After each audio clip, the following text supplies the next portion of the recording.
Always love to pull back the curtain on government to see, just how crazy the left is. Well, earlier this week, the nonprofit government watchdog group Open the Books released a new report exposing the expansive extent of the Biden-Harris administration's whole-of-government DEI effort just at the Department of Health and Human Services. Now, this goes all across the government, but they did a deep dive at the Department of Health and Human Services. And the magnitude and cost of the administration's woke agenda is staggering, just in this one department. So how has this administration been putting our tax dollars to work? Well, here to break it all down is John Hart, CEO of Open the Books. John, welcome to Washington Watch. Thanks for joining us. You bet. Thanks for having me, Tony. So let's start with what prompted you to look into the Department of Health and Human Services to see just how deeply rooted this agenda of DEI was. Well, Tony, as you know, this is a problem all over the federal bureaucracy. We're in an age where we've really lost our foundational understanding of this question of identity. The founders wrote the Declaration of Independence that our rights are endowed to us by a creator. They're not dependent on the king, the state, our race, our ethnicity. And we've moved so far away from that, we're really institutionalizing another form of discrimination through this woke DEI framework. And it's a hyper-racial sensitivity that actually makes people less sensitive towards other people of different races. I think it's really a racist ideology in many respects.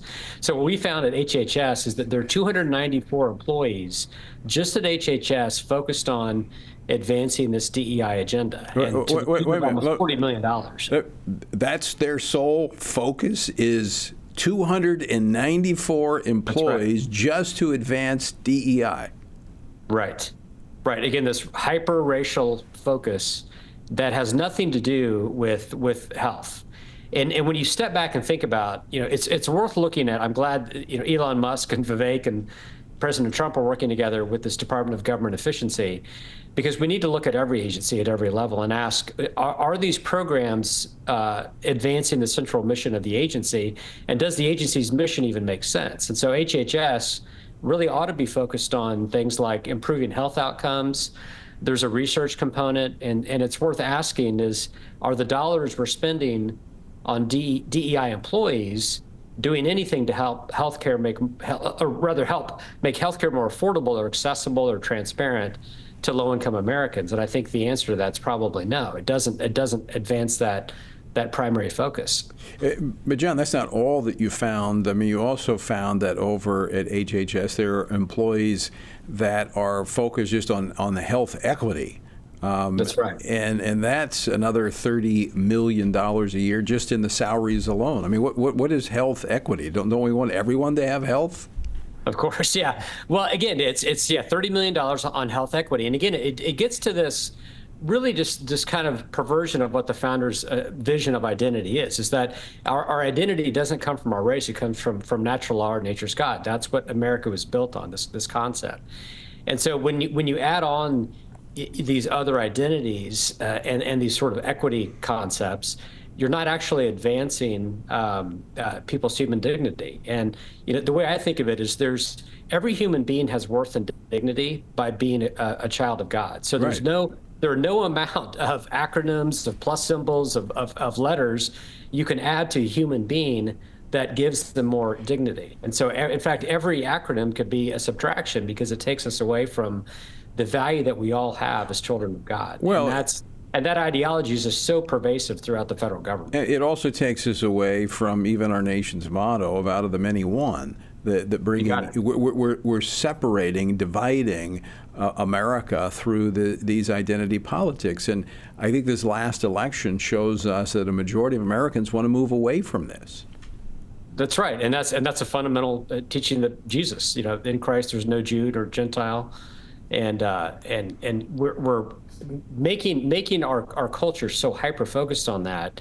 As Thomas Sowell observed, is that racism isn't dead; it's on life support, but it's being kept alive by ideologies like DEI. It's a useful tool for those on the left to keep people divided and keep Americans apart. Let's talk just a few minutes. We got a couple minutes left. What type of salaries are we talking about for these DEI hires? I mean, are these like low-level $30,000, $40,000 a year? No, I mean, there were 182 of these workers made at least six figures. One collected $221,000. So again, we're not talking about low-level employees. We're talking about very, very well-paid, well-compensated people where your tax dollars are going to fund this ideology. And again, back to the point I made at the beginning, Tony, is that we live in a world of finite resources. You know, families have to make hard decisions every day when they sit down and make a choice between healthcare, groceries, sending your kid to college, donating to a charity or your church. And every dollar we spend, or the government takes from us to spend on things like DEI, is a dollar that we can't spend on something that's more productive. Right. That actually turns over in the economy as well and has a multiplying effect. Exactly. When it's spent in the private sector. We just got about a minute left, John. What was the most outrageous of the DEI spending choices that our government made that you uncovered? Yeah, I think, probably one of the more outrageous things is that there was an event where they had Ibram Kendi, who's a very well-known kind of DEI ideologue. He wrote the book How to Be an Anti-Racist. Right. And NIH used federal money to do an event with him, and they tried to scrub it from their site. And we went back and filed Freedom of Information Act requests to get to the bottom of that. And that just illustrates sort of the brazen nature of this, is that, we live in a free society, Tony, that I think you and I would agree that let's have an open debate on all these ideas. Let people argue it out in the marketplace.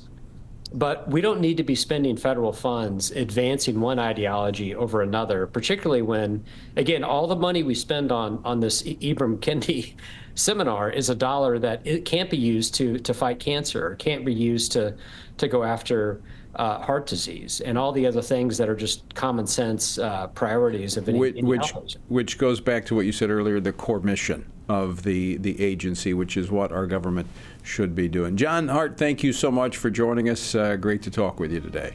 Thank you, Tony. Thanks for having me.